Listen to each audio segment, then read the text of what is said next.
Morning all, and welcome to another strategy for your Thursday bite size, which is big picture and small picture, which kind of helps to set the scene for students in terms of their learning, whilst focusing on the kind of generic overarching concepts, whilst also looking at the specifics that then make up the subcategories in the wider category of learning for them. So within our strategy, we're looking at five key steps. Step number one is to set out the big picture, where we present that broad overview of the topic. Where possible, then highlighting those subdivisions and the range of subcategories within that wider category. This kind of just sets out the kind of the learning journey for the students, so they can see the overall goal of learning, but they can also see the requisite steps in between as well.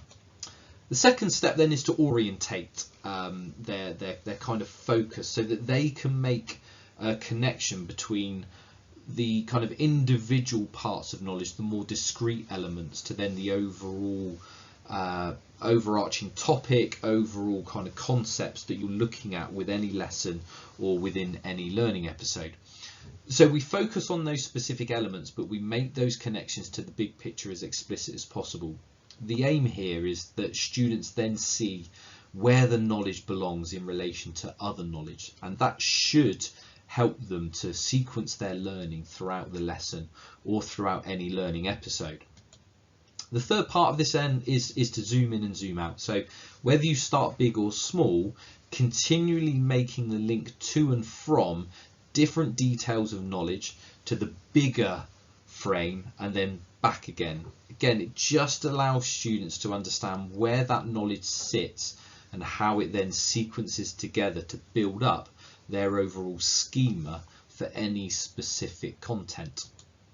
The fourth part then is to rehearse and check for understanding. So obviously we will have explored the links explicitly ourselves. We'll have modeled that to the students, but we need to make sure that the students can do this for themselves. So engaging them in think, pair, share or elaborative interrogation, just so that they can make those connections independently and they can independently articulate where different elements of knowledge fit into the overall sequence. And then finally, it's about using this process routinely. So we established a routine that in any learning process, we consciously, explicitly look at those layers of detail within a wider frame.